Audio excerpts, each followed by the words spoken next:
Hi there, good morning, welcome back. I'm Deidre Martinez, the CEO of the Sheboygan County Chamber of Commerce. Thank you for joining us today. Thank you for those in the audience and folks watching from home. This is our third in our series of 6 candidate forums we are making available today to the public. So we are excited to have this next conversation. So just a couple of ground rules before we do some introductions. I'll give each of you 2 minutes to do an introduction, tell the folks who you are and why you're here, what it is about this candidacy got you excited to move it forward. And then from there, Business administration. Since then, I built a career as a business analyst and IT professional, working with large-scale programs, making sure that they are accountable, that they're tracking their resources appropriately, and making sure that they are using a strategic framework to move the program forward. I'm hoping to be able to bring that expertise to city government so that we can take a deeper dive and a better look into the large-scale programs and the developments that the city is seeing. And we're seeing a lot of them in recent years, a lot of investment and a lot of big projects, and we need that oversight and that operational knowledge in city government to move these programs forward. Beyond that, I'm a passionate Sheboyganite. I lived in Boston for a period of time where I worked, and I was known as the guy from Sheboygan. Every chance I could, I bragged about Sheboygan, talked about the diverse groups that were here in the city, how you were able to get Hmong food and great Latin food and things like that. Sheboygan is really the place to be. It's a gem, not only in the Midwest, but in the country, and you see that everywhere you go. So I'm really proud to be a part of this community, and I'd really like to give my expertise back to the city in every way I can. Thank you. thank you. Alder Peterson, would you like to introduce yourself? Thank you, Deidre. I appreciate the question. I also thank you to the Chamber of Commerce and Deidre and Scott at WSCS for putting this on for our public. It's a great service, I think.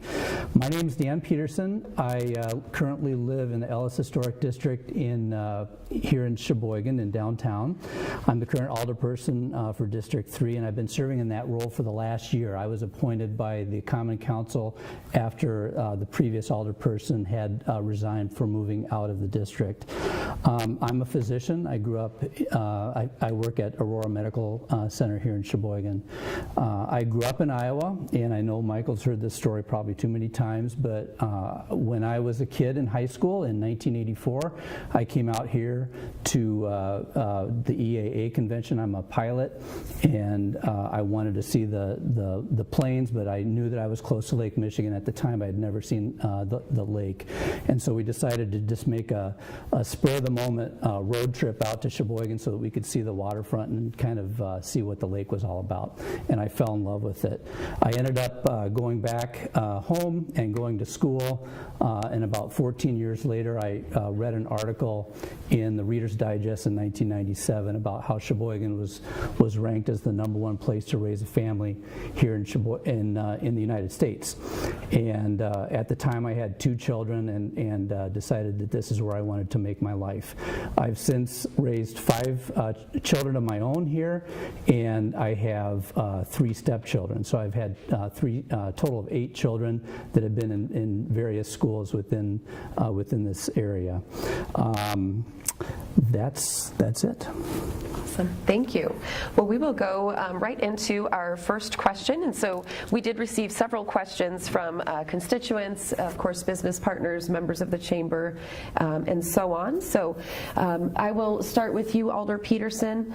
The first question addresses a concern from community members about noise pollution, the persistent noise from motorcycles, trucks, lowriders, revving of engines, loud music, all of the things. And it has made it difficult for some residents to enjoy their homes, especially during the summer months. So as the Alder for District 3, what would you do to address noise pollution pollution and help ensure that residents can enjoy their neighborhoods peacefully. Okay, thank you. Noise pollution, I think, is a hard issue to deal with. I live downtown, so I hear it as well.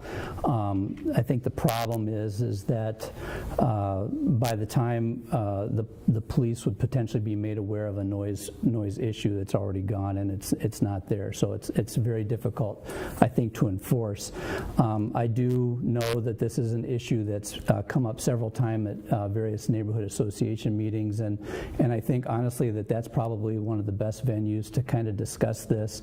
Oftentimes we have an officer that's dedicated to our neighborhood, and he or she can come and talk to us about some of the noise issues that we have and kind of how they're dealing with it.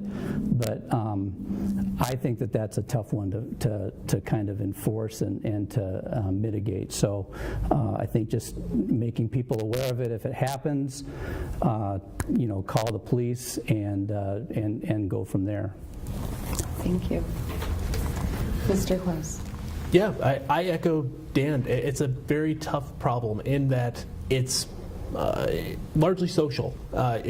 You may want to make sure that in those types of instances, odds are you can probably talk to your neighbor, talk to your friends, make sure they're aware of what's going on.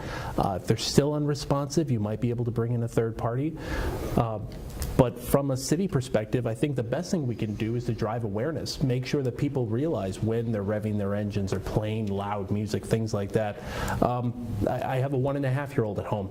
If he's in the middle of nap time and a large engine goes by in our house, he's waking up. And I think that's one of those things that's really important for local residents to realize is your actions might have consequences that you might not realize. Yeah, you might be having fun revving your engine, playing your loud music or something like that, going through a nice quiet neighborhood, but you need to know that can affect locals and affect the quality of life and really affect like the children and people who are in the area and how they see their community. So building up that awareness in the community.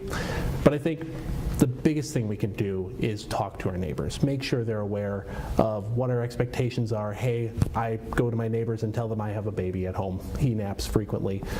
If you're going to have a party, please just let me know or something like that.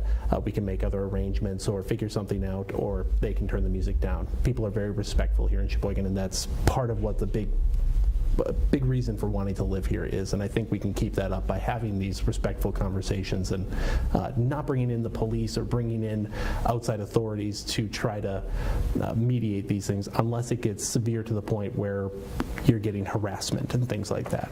Once you get to that point, then yes, definitely call the authorities and have them come in and mediate the confrontation. But beyond that, that's all I have. Thank you. Thank you.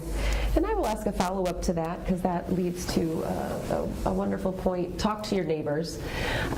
There's been a lot of discussion, and some of the communities throughout the city of Sheboygan have wonderful neighborhood associations that are very actively engaged, participatory. They meet regularly. Those conversations are happening in those communities. There are other neighborhoods throughout the city of Sheboygan that don't have any sort of neighborhood association currently.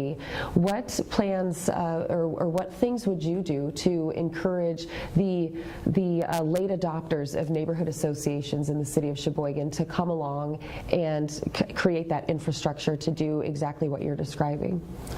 I think a great way to do that would be to promote actively creating new neighborhood associations.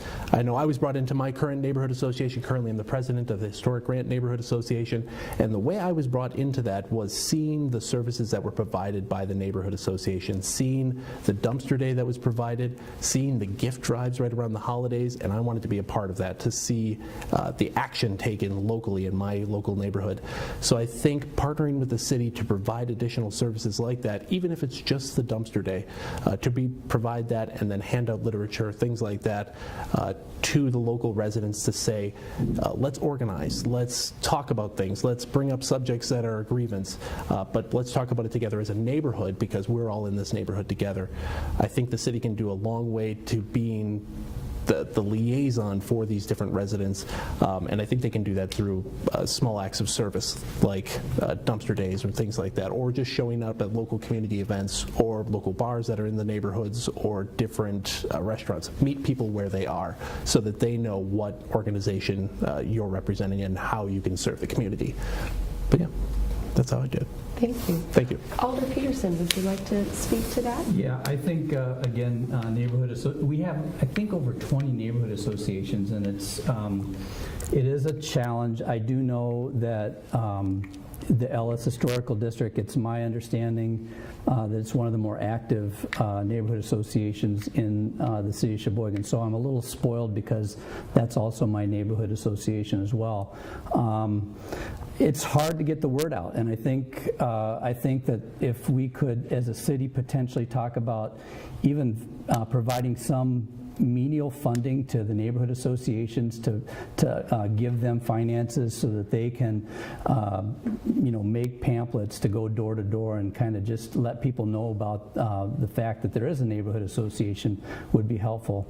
I think being very active, I think social media, as much as some of us older people don't like it for certain reasons, I think that it provides the community with a great service, and I think if we can get the word out through social media, I think that would be very helpful as well. And then personally, I think as an alder person, I know one of the real draws for some of the people is the dumpster day, and maintaining that service, I think, to our local neighborhoods is really important. I think if nothing else, it allows neighbors to come together into a common location, if you will, and kind of talk and meet each other. I was at the local dumpster day last year in Ellis and found it very rewarding just to actually go out and meet people who I've never met before. So I would just continue doing those same things. Great, thank you so much. And Alder Peterson, we'll start with you. Residents in District 3 have raised concerns about potholes, aging streets, inconsistent trash and snow removal. If elected, what specific infrastructure improvements would you prioritize in this district? And how would you secure funding for these projects? Okay, well that's a challenge. I think roads, I think, is the biggest infrastructure challenge that the city as a whole faces. And I know that we're kind of behind the 8 ball with respect to that, and a lot of that has to do with for several years we're dealing with COVID, and I think a lot of disrepair was happening prior to even 4 years ago. And my understanding is that there has been a plan in place, like a 14-year plan or a 10-year plan that the city has been trying to follow with respect to dealing with some of the roads that needed to be repaired, and I think we just need to continue down that process. Funding, some of the funding comes from property taxes, obviously, but a lot of it is coming from grants. The other thing is some of the major roads in Sheboygan, a lot of the funding for getting those repaired comes from the state level, and so I think the city just needs to continue working with the state and the county and trying to come up with those funds, and that's obviously the biggest hurdle is trying to figure out how to do that without having it impact the community with respect to incurring greater property tax values just to do that. Thank you. Thank you. Mr. Gross. Yep, I think one of the best ways we can address the issue with defining what needs to be fixed, what needs to be addressed, is we need to focus on intaking the problems from the community. We need to focus on making sure we know exactly what the community is looking to solve. And I know we have a great application for being able to submit requests to the Department of Public Works for different things that are in the area, but we need to have even more transparency than that. We need to be able to possibly submit a ticket or a request and see that be tracked through the life cycle of that request so that people see that things are being fixed fixed because they are being fixed. It's one of those things of living in a northern town, the wear and tear of the salt, the wear and tear of the freeze-thaw cycle can really take a toll on local roads and local things like that. Southern towns and places that have even weather all year round, unfortunately, don't really have that big of a problem with those kinds of infrastructure issues. So in a town like ours, we need to focus on making sure we get things that are being noticed fixed as quickly as possible. Funding-wise, I would say we need to do all we can to keep from raising taxes in the area. So I think we need to build up partnerships with local groups, local societies that are invested in the cleanliness of Sheboygan, the tourism board, things like that, to be able to go around, adopt streets, adopt areas, keep them clean, and work with the DPW to make sure that areas are maintained appropriately, especially where that might affect tourism and things like that. Beyond that, I would recommend going further with our grant writing programs, making sure that we're writing as many grants as possible to follow through with the grants at the state and the county level to make sure we're getting whatever funds are available. Thank you. Thank you. And Mr. Close, we will start with you. We're going to shift gears a little bit. Housing affordability and availability are ongoing concerns for District 3. The city is considering zoning updates to allow for more housing options. Do you support zoning changes to permit more diverse housing options? And what safeguards would you propose to maintain the character of existing neighborhoods? Absolutely. I am 100% in favor of updating the zoning codes to promote mixed use, accessory dwelling units, or ADUs, which are kind of tiny homes or little small homes in people's backyards. I think that would be the fastest way to build up density, get more housing, especially that starter home and those retirement homes that people are looking for to get into in the area. And on top of that, they're in people's backyards. So already you have the street view of being able to see the single-family home. It would not disrupt the character. You'd be able to, you wouldn't be able to necessarily see the ADU in the backyard. That being said, it is a lot of work to make sure that the designs are standardized and that the utilities are done correctly and that demand is understood in the area to make sure that extra density is taken care of. But I think Sheboygan is up for the task of making sure that those changes can happen. Beyond that, that is how I would make sure that the zoning changes are updated. The flip side of the coin is making sure things are affordable. You want to make sure that you're supporting people where they are, because right now they're spending way too much money on cost of living, and housing is a huge part of that. We want to make sure that we're promoting wage growth in the area, so we want to work with local businesses so that they understand how to provide a living wage for their employees and appropriate resource management to make sure people aren't working way too many hours. We want to make sure that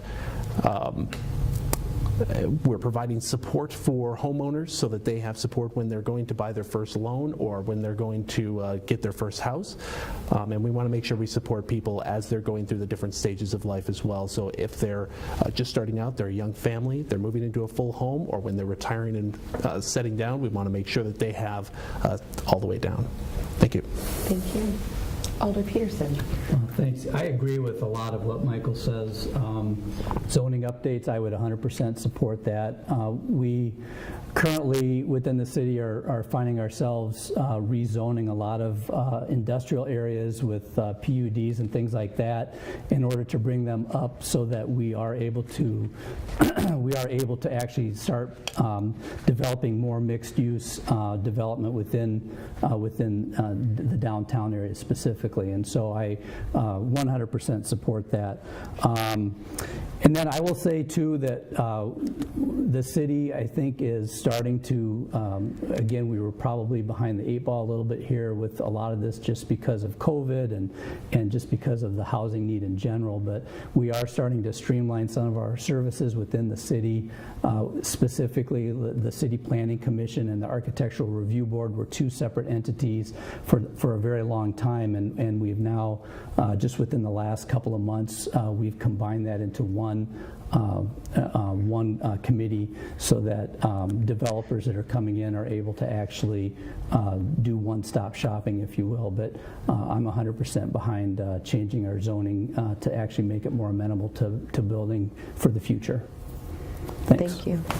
And I'll ask a follow-up to the housing availability and zoning in District 3.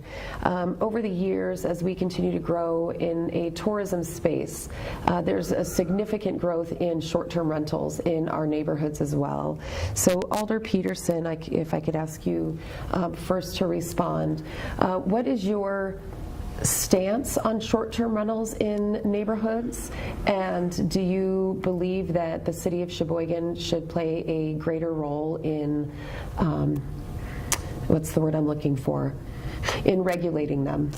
So short-term rentals are a hard thing to they're a hard thing, I think, to legislate, especially at the city level. I think I have constituents within this district that have talked to me that are owners of short-term rentals, and then I also have people that are neighbors of short-term rentals. So I get a lot of mixed reviews about how the neighborhood and how the district kind of looks at them.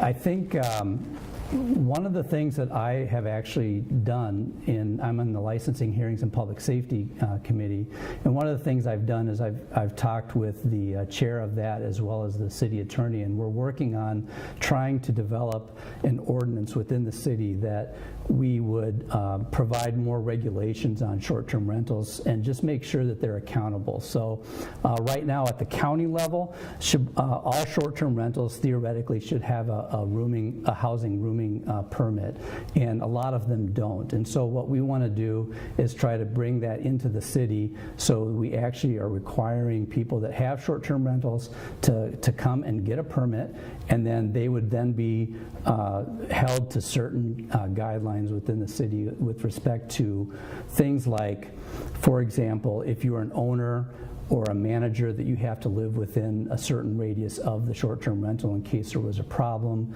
and then also potentially regulating the number of days, consecutive days that you could rent a short-term rental, and those would be two examples of some of the things we're talking about. So we're in onward discussions about this. Nothing is set in stone, and I think that it's something, though, that over the next couple of years we should probably have a better handle on. Thank you. Mike? Yeah, I would go ahead and I would take a step further and say we need to make sure that we're limiting the number of permits, of licenses to be able to expand on these short-term rentals. I do believe that because of the housing shortage in the area, it is critical that we take a look at the number of houses that are being occupied by these short-term rentals. Our vacancy rate for apartments right now for renters is 1%, and we need to do a lot better so that we don't have bidding wars and things like that for small apartments. I think, yeah, we need to get a better handle on how many short-term rentals are in the area, maybe using the lists that are provided by VRBO and Airbnb to be able to compile a list of addresses that are listed in the area so that we can proactively reach out to the people who own those properties. But we need to get a handle on how these properties are being used.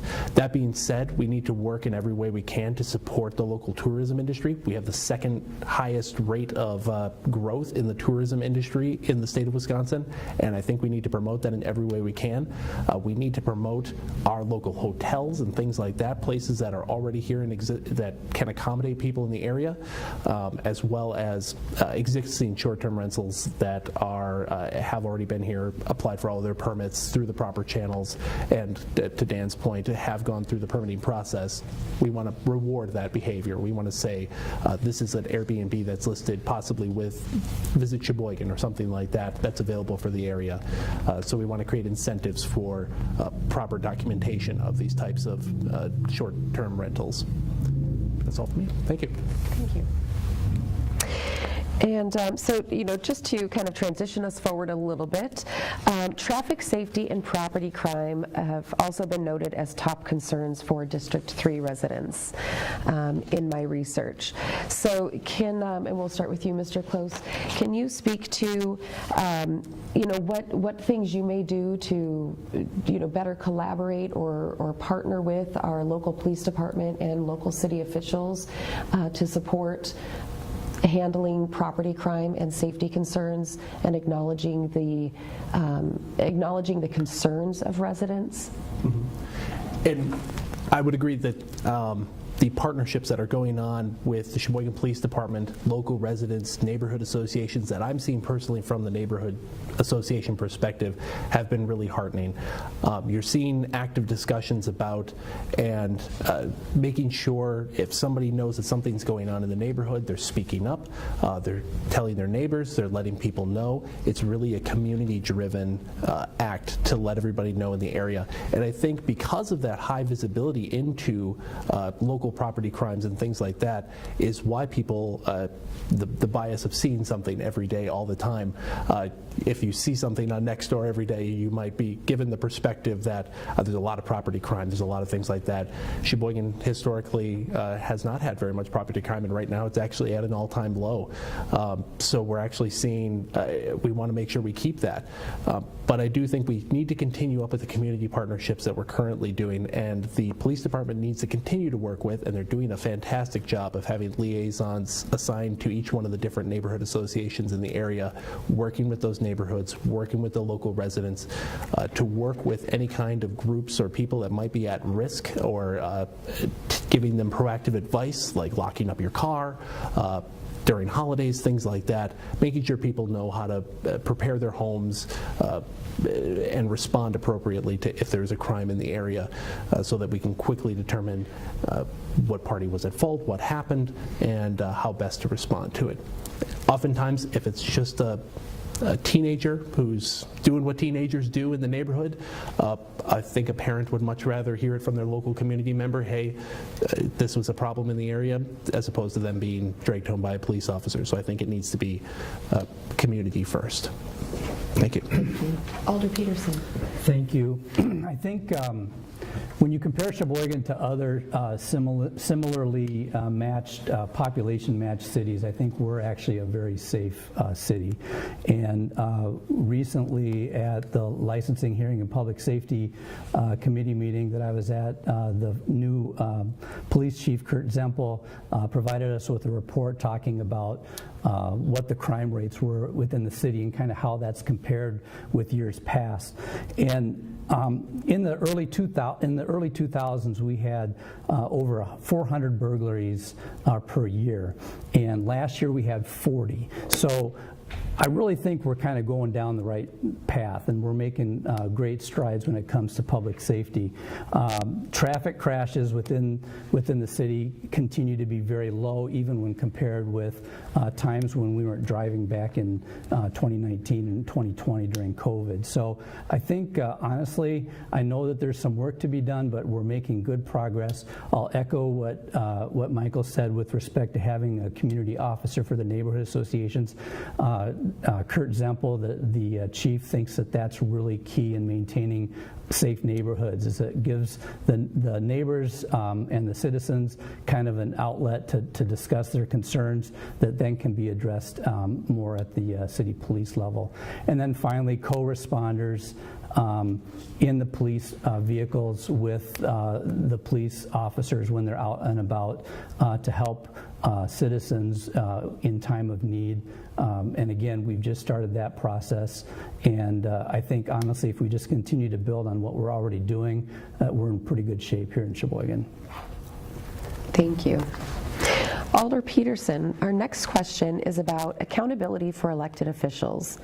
There have been concerns about alderpersons being absent from required council meetings. What is your stance on ensuring that alderpersons are present and accountable to their constituents? And additionally, what measures would you propose to improve attendance and accountability for elected officials? Okay, thank you. Yeah, so for the last year, we have had at least one council member who was not able to be present to the majority of the meetings due to illness. And probably as a city, we should have been more proactive about potentially seeing if we could have even potentially replaced that individual at that point in time earlier on. I think it's an issue. In my opinion, again, I'm very new to this, but I think it's pretty isolated. The majority of the members of the Common Council, at least since I've been there, have been obviously very attentive and are very engaged and attend the meetings as much as they possibly can. One of the things that has come up, and I know it's been in the Sheboygan Press recently, is discussing remote attendance. And right now, Common Council members can call in remotely, but we have to do that on the Friday before the meeting that we meet on Monday. So we have to provide notice. And what the new potential ordinance coming to play would be that we would not need to provide that 2 or 3 day notice prior to coming in. So theoretically, a person could at the very last minute decide that they didn't want to attend a Common Council meeting. And that's raised some concerns on both sides of the Common Council, whether you're liberal or conservative.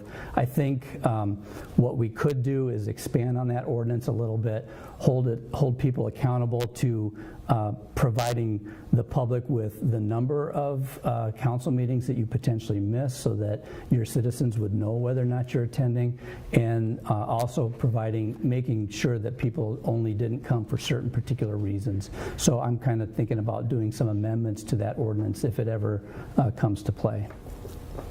Thank you. Thank you. Mr. Close. Yes, I do feel that attendance and being present for the meetings is critical. However, I do feel, as a remote worker myself, I do see the value in being able to have the ability to remotely give your input. So I think that provides a tool in the tool belt of the city to be able to say if somebody is going through an illness or something like that, that they're able to still remote in and provide their input and provide representation for their district if that need does arise.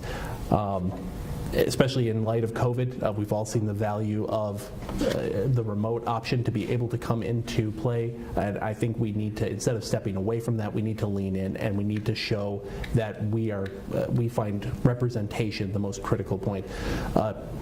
Now, to address the issue of chronic absenteeism, I think that is something that we should build into policy to make sure that if somebody is absent for a period of time, we need to look at how best to replace that individual because we need to ensure that each district does have proper representation at all times.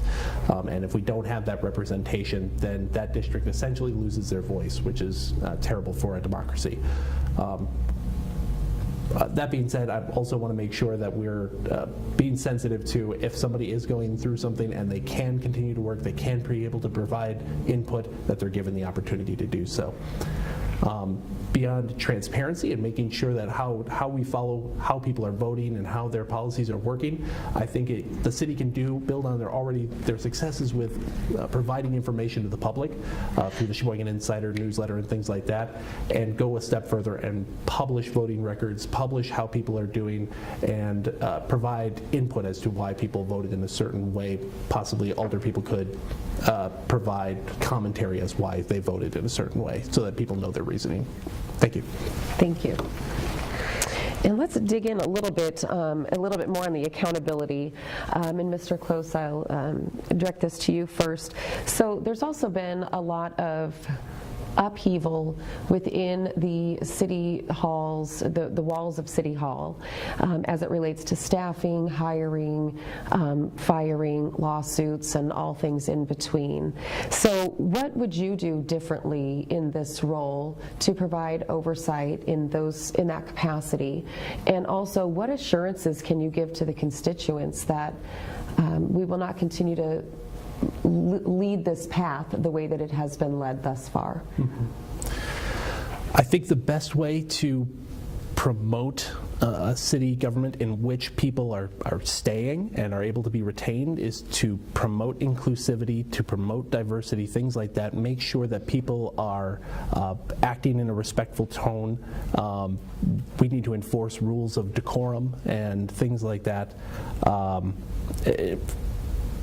In order to retain people, you need to feel respected. You need to feel as though your voice is being heard, and a good way to do that is to make sure that everybody in the city government is trained up to a level of understanding their role as it comes to respecting somebody's ethnicity, respecting their gender, things like that. And I think that that's going to be really important going forward. Beyond that, I think promoting transparency is a huge portion of it. We need to make sure that City Hall isn't a black box of decisions being made in back rooms and things like that. We need to make sure that the reasons behind decisions are being brought forward, as well as making sure that if something does need to, for legal reasons or otherwise, be at a closed door, that is also communicated to the city at large, that for legal reasons we cannot speak about this. So we need to make sure that communication is front and center for any kind of decision that's being made, even if it's something that they can't possibly give details about. I think that would provide a level of confidence in people knowing that, yes, something's being taken care of. These are the reasons going in, and these are our goals as to what decisions were being made as well. Thank you. Thank you. Alder Peterson. So, upheaval in City Hall. I think, again, a lot of this happened before I started, and so I've been involved in some of the closed sessions that we've had regarding specifically the lawsuits. And I will say that I definitely agree that City Hall and that we all need to be accountable, and we are for the most part. We still have open records laws. If anybody wanted to see what emails I was sending out to people, that's available to the public. Some of the reasons that we are in closed session obviously are to protect the city. I mean, there are times when it would be a huge disservice for some of the information to get out publicly. What I would do to prevent this from going forward, I think some of the things that the city administrator is working on currently is to overhaul some of the departments, namely the Department of Public Works is going through an organizational review right now, and we're trying to streamline that a little bit so that the people within that department kind of know what their roles are and have certain goals and understand kind of what is expected of them. We're also doing the same thing with the city planning department. And so I think just continuing to build on some of the things that we're doing going forward is probably the best way to deal with this. Honestly, I think there's no way to 100% prevent what's happened in the past, and I think if we can just kind of use the mistakes or at least our experiences in the past and kind of use those as building blocks and in a positive way going forward, that's probably the best thing for the city. Thank you. We're going to shift gears and talk a little bit more about economic development and tourism before we wrap things up, as we're getting close to time. And we'll start with you, Alder Peterson. Sheboygan's growth as a tourism destination provides different revenue streams that can boost our local economy and reduce the financial burden on residents. DMOs, or destination marketing organizations, play a key role by doing a lot of that work for the city. So the marketing to potential visitors, working with local businesses to improve visitor experience, developing destination programs such as events and festivals, and so on. In fiscal year 2023, the city of Sheboygan transitioned over 70% of those room tax dollars to the tune of almost $1.8 million in government grants, with about 47% going towards salaries and benefits to that destination marketing organization. Do you believe that our current contracted DMO is spending those funds transparently and responsibly? And additionally, how would you hold the DMO accountable to a set of standards that ensures responsible use of these room tax dollars? Okay, thank you. I will be honest, I don't know if I can answer the first part of that question, whether or not they've been 100% transparent. I understand what a demo is. I've actually been, I've watched some of the presentations that Visit Sheboygan has put on with respect to kind of what they're doing within our community and how demos work and that sort of thing. Obviously, you know, the downtown local business and tourism is kind of one of the backbones of our community, and we need to make sure that we're very vigilant about ensuring that money continues to be brought in for tourism so that we continue to have a good tourist industry here. The one thing I was going to say is, oh man, what was the other thing I was going to say? So yeah, those are the main things. I don't know, what was the other part of your question? I'm sorry, the second part? Additionally, how would you hold the demo accountable to a set of standards? So I think that they should probably present at least annually to the Common Council. So if they don't already, they need to have a year-end review that they provide to the community. And I would definitely advocate for having them come to the Common Council once a year and give a presentation so that we understand exactly where that money is going and how it's spent. Thank you. Yeah.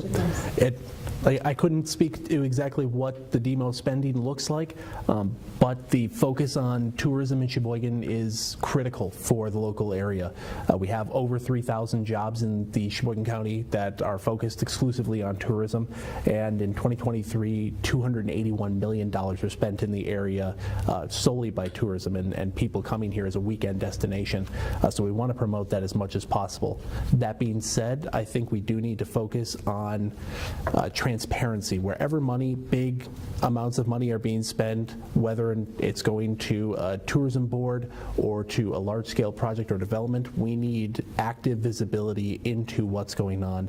And I think modern technology can afford us the ability to look into and easily express how these programs and how these things are doing on a month-to-month basis. We can build a dashboard or something to that effect that shows readily the health of each program. How are they meeting their times? Are they meeting their budget for each event? Are the events happening as they're supposed to? Are they staffed appropriately? Things like that are all things that they should be internally reporting for each type of event. And I think we can bring that forward and give a quick glance that yes, the money is being spent appropriately, it's healthy, this is the way it's supposed to be done, or no, we're not able to get staff for events, we're not seeing the turnout that we were expecting, that we were forecasting for the event, and track those things actively, month in, month out. I do agree that they should be able to present at least yearly, but I think that it would be even easier to hook into their existing data that they have already for their own reporting purposes and create some kind of dashboard that's readily accessible to the citizens of Sheboygan at any time that they need to be able to assess whether or not those large transfers of money are doing what they're supposed to be doing. Thank you. Thank you. And we'll dig in a little bit more on the economic development, and I'll start with you, Mr. Close. Thinking about economic development, we've got a business park on the south side of Sheboygan, South Point, that is waiting. It is waiting for lots of wonderful development opportunities, none of which have shown up yet, and it's been several years. What would be your plan to stimulate that South Point Business Park and get things moving forward for this community? Well, I think it's an unfortunate thing that, and I echo back to the Strong Towns methodology, you want to build up in a place. You want to build businesses where business is happening. And unfortunately, I think that development, in light of the way commercial developments and things have happened, especially since COVID, was an ill-fated idea. What would be needed in order to build that area up is to create a sense of place in that area. When a business is looking to set up a commercial space, they're not looking for, is there just a plot of land with utility connections? They want a sense of place because they want their employees to want to be in that office, to want to be there. Not necessarily going back to large-scale Google campus with slides and things like that, but something as easy as putting in available retail space for cafes and things things like that. Maybe even bringing in people who have had shops in the area to partner with them to open up small kiosks or something like that that might serve local commercial businesses that are there. The food truck scene in Sheboygan is huge. Being able to bring that to them and provide accommodations and incentives for the food trucks and other small businesses to create that sense of place in that area, I think would go a long way towards wooing businesses into that commercial yard. Without a sense of place, without a sense of common vision, I don't think that you're going to see a lot of businesses go into that area. The counterpoint to that area would be Van Horn's development that's happening near 43, just next to the culverts there, where they're actively using mixed-use space to create businesses like the workup later, I apologize, there's a gym that's going in there as well. We want to make sure that that sense of place is established first, and then the businesses will come. Thank you. Thank you. Alder Peterson. Thank you. So my understanding of this business park, and again, this is obviously before I was part of the council, but it's really for large industry. And while I think food trucks and those sorts of things are good, I don't know if when we're talking about large industrial factories and bigger business enterprises, that would be beneficial. The key issue for bringing any business into our city, regardless if it's downtown or at the industrial park on the south side, is all about bringing in a workforce. And right now, we all are very aware of the statistics. 1 to 2% unemployment right now within Sheboygan. Sounds fantastic, but not if you're an employer, not if you're a business. If you want to bring in businesses here, we need to have a workforce. And the only way that we're going to be able to bring in a workforce is by continuing to be steady and strong with respect to bringing in housing development within the city, downtown, as well as within some of the outlying community areas that we're working on. So the key thing is housing. If we bring in more housing here within Sheboygan, this will help trickle down and help local businesses as well. And this is not a unique thing to Sheboygan. Every city within the state of Wisconsin is dealing with this. The entire state right now needs about 200,000 units by 2030. The United States as a whole is dealing with this issue. Every single state has this problem. So if we continue to work on housing, we'll bring in people. If we bring in people, businesses will be attracted to Sheboygan, and they will start to want to come here. So that's it. Thank you. And because we are at time, we'll just go into closing remarks. So Alder Peterson, if you would like to give your closing remarks. Sure. Thanks again, Deidre. I really appreciate this. I am out of my element. I am not a very good public speaker. I am a physician, and I will say that one of the things that I enjoy about what I do is to talk and interact with people, and I find that I can be very empathetic and listen to kind of both sides of the argument. I am also not a political person. This is a position that is apolitical. I don't care if you're red or green. It's not important. If you're going to call me up and you need help with a pothole, the pothole is not red or green. It's something that just needs to be dealt with. And so if you're interested in somebody that really tries to look at both sides of the issue, whether or not you're a liberal or a conservative, I think I'm probably the person that you're looking for. I will say that I love this community. It's been part of my life for the last 27 years. I've woven my life here. I've raised children here. I have worked here in a thriving medical center, and I'm very happy to be here. And in 1997, when I read about this being the best place to raise a child, I still believe that. I think that this is a fantastic community, and I would be 100% honored if you would give me your support for District 3 Alderperson. Thank you. Thank you. Growing up in Sheboygan, it was one of those things, seeing the city government work and seeing how it worked was always a big part of growing up, and being focused on how we can improve this community was always something that was in the back of our minds. Everybody had an opinion, everybody wanted to have a little bit of input, and I always thought to myself, man, I'd love to give back to the city in some way to be able to do that. For years I've been interested in city planning and things like that, following along with some of the best idea shapers in that area, like Strong Towns and things, trying to come up with the best ways that I can help my hometown achieve all of the potential that I've seen my whole life. And seeing the potential in the area in the most recent years, especially since COVID and the recovery since then, as people have picked themselves up, started small businesses, created careers, built up a life, and the economy is so diverse and the people are so diverse, and we want to make sure we're fostering that as much as possible going forward. I've built up my career as an IT professional and an analyst of business so that I can bring programs and projects to fruition, a wide variety of different programs, I should say. And I think that my breadth of expertise across different programs and tracking them through the whole life, from the inception, from when a customer says, I've got a request and I need something to be done, all the way down to the finishing of the project and making sure it's maintained over time and observed and taken care of and not forgotten. These are all critical steps for any program, and I want to bring that expertise and that operational knowledge to the city of Sheboygan. I want to be able to see a Sheboygan where we can trust in the operations of the city and make sure that I'm able to bring my expertise to bear to benefit the city. That being said, I'm also heavily invested in the city in being a parent of 3 small children in the area who are attending local public schools.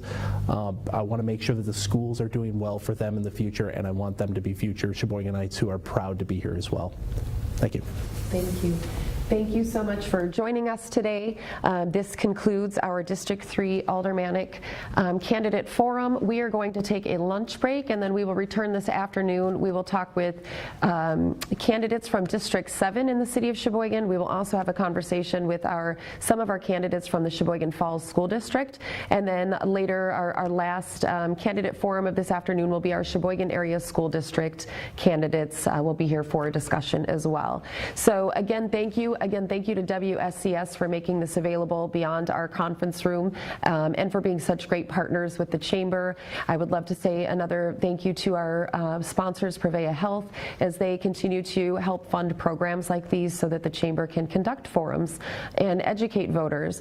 And of course, I want to encourage you all to get out and vote April 1st. Unless you're early voting, you can do that too, but at the very least, make sure that don't be a fool on April Fool's Day, and make sure you get your local votes in.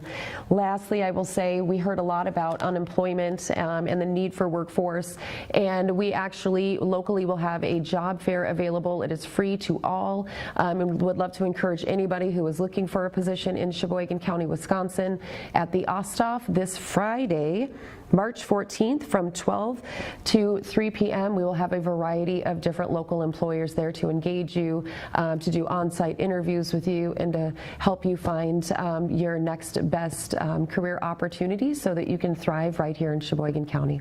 Thank you so much.